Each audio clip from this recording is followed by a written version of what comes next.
Good morning. Yesterday on Facebook, someone put an advertisement on our market channel that said they had some special Angus and Wagyu. I'll find this out. I'll look and see what it is called. Anyway, some special beef that they were selling, halves of beef or quarter beef, or a 20-pound package. And so we just ordered a 20-pound package, but I also asked him if he sold the beef bones, if he had any beef bones. And so I was able to get this 20-pound box of beef bones. And of course I'm going to make beef broth with it. There's some good meat on there too. We'll just see what we have here as we uncover this. So I'm going to take these bones and put them in this roasting pan and brown them. I'll probably brown them for about 3 or 4 hours. And then after they're browned, I'll pour water in this roasting pan and some veggie pieces like onion and celery and all different kinds of spices. Oh my, look at there. Look at that. That's a big marrow bone there. It's got some good marrow to it, and then a big old piece of fat here too. I asked him if he had any fat, and he said no, he didn't have any fat. But we're gonna keep pulling this out of my treasure box. And oh my, look at there. And we are going to show you the full process from raw bones to the final beef broth. Look at there. There's a big old knee. I believe that was probably a knee. But again, that's going to make some wonderful broth. Okay. That's all of it. So keep watching me, and we'll continue this process. Thank you. These bones have been in the oven about 3 hours now, and you can see that the fleshy parts are turning brown, and they're getting brown on the edges. So I'm going to take them out of this roasting pan. Look at that good color. And some of the fat has rendered off, but I'm going to take all these bones out because there is some liquid in the bottom, and I want to see what that liquid is, if it's just fat or what. And then I'll put the bones back in. I'll scrape some of that flesh off and put everything back in and fill this up with water and a splash of vinegar and some salt and pepper, and we'll move on to the next step. Thank you. Okay, I wanted to show you a couple of things we've got going here. Here's my roasting pan, and I have kind of scraped the bottom up. The reason I took the bones out and scraped everything up is I just wanted to make certain that there was not any areas that were charred, because I didn't want any char taste in my broth. Here is a bowl of fat, pure fat, that I poured off from the bottom of the pan. Here's some of the pieces that I carved off, that I scraped off of the bones, because I just wanted to show you some of the types of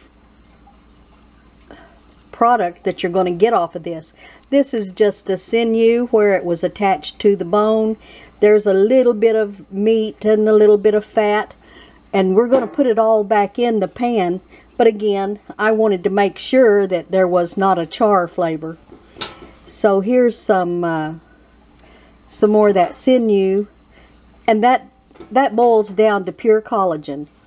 Now here, you may think that's fat, but it's not. It's gristle, and gristle turns into good, rich broth That's what makes the gel in your broth. There's a big old chunk of gristle. I have poured the liquid off where I scraped from the bottom and strained it out. And again, there's no char flavor, so we're going to put that back in there. We're going to put the liquid back in there. The only thing we are not going to put back in there is the pure fat. But so all of these little bits of gristle and skin are going to go right back in there. And then, of course, we're going to put our bones back in there. I'm going to fill this up and cover the bones, and we're going to let it cook for at least 24 hours. Some people cook it for 48 hours, but I'll go with 24. And you won't see me again until this has cooked for at least 24 hours. Before I go any further with showing you how to do this beef broth, I just want to talk to you a minute about what kind of beef this is and how I came about getting it. There was a man on my Facebook page named Jim Bollinger. Jim Bollinger. Jimbollinger. And Nger. And he was advertising this Wagyu Angus beef. Grass-fed beef. He had me at grass-fed. But it's a special kind of beef. Wagyu is Japanese for cattle. And Japanese cattle. And it just so happens that these Wagyu beef are actually the breed of beef that Kobe beef comes from. And everyone's heard of Kobe beef, how special it is. Well, you can only call Kobe beef Kobe when it is raised in Japan. If it's raised in America, you have to name it Wagyu, because the Kobe has a patent on the name Kobe. And this is not pure Wagyu, it's a cross. It's a Wagyu Angus. But Angus is good too. And again, I was just going for the grass-fed. But I want to tell you about this. They say that it is so much better because it has a buttery taste and it melts in your mouth. But if you want to look Jim Bollinger up, just go on Facebook and type in his name, and his picture is a picture of a blue sky. But this Wagyu beef, and I hope I'm saying that correctly, he advertises it as all natural, free range, pasture fed, with no hormones, steroids, antibiotics, or grains. Wagyu beef contains more omega-3 and omega-6 fatty acids than regular beef. It has a higher proportion of monounsaturated fats, replacing the saturated fats in your meat. There's more protein than fish, and it burns fat while maintaining muscle. It increases your oxygen intake and thereby your energy production and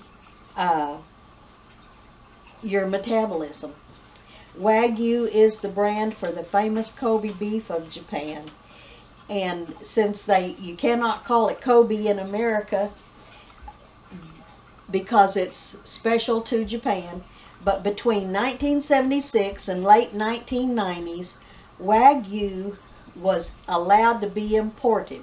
So there were several breeding pairs that came to America during those years, about 20 years, and people started raising them here in America and calling them Wagyu as Japanese cattle.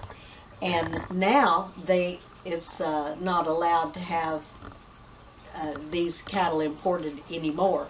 So we just have to keep breeding them along from the stock that came over. So I'm going to show you now what this looks like.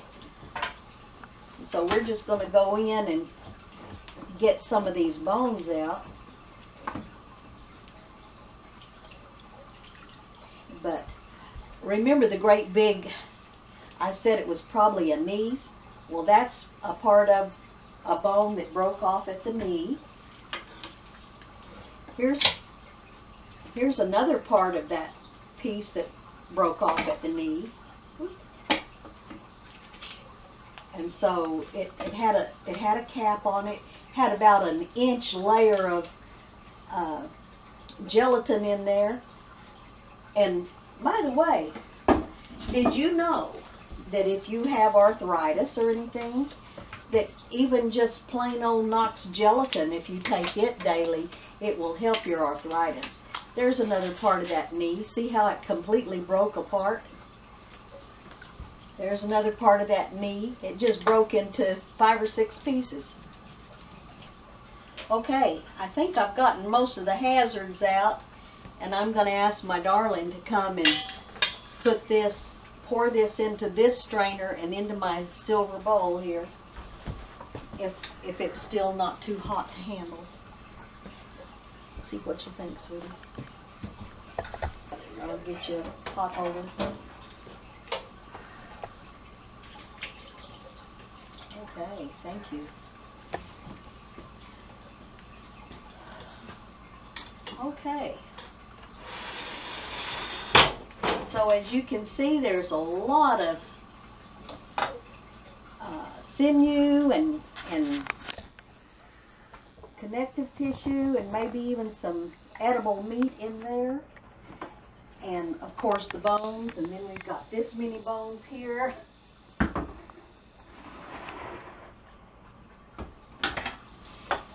And we've got some more pieces here. Now, none of this is going to go to waste, because I can sift that out after it cools. And now there's not any fat. You may think that this is fat, but this is still just connective tissue here. I'm going to let this cool and take the fat off of the top. And yesterday I showed you the fat that I had already pulled off the top, and you can see it's very, very solid. And so I'll just be adding the fat to it. In another video, I'll be showing you what I do with this beef fat. I'll be making a beef fat roux and how to use roux with the actual bone broth. I will be canning it, putting it up and canning it or freezing it. And this is, I believe this is a 10-quart bowl. So it looks like I've got about 7 quarts of beef stock in there. That's going to be wonderful. You can either can it or freeze it. A lot of times I'll just pour it off into some old cottage cheese dishes and put it in the freezer, and then I'll have it right handy. But none of this is going to go to waste, because I'm going to pick it apart and save what I can for us to actually eat some of the good meat. There's a good bite right there. And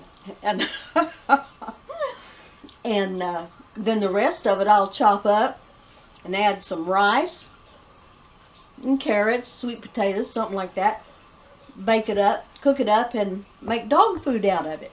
Of course, if we already had our chickens, they would be going after this.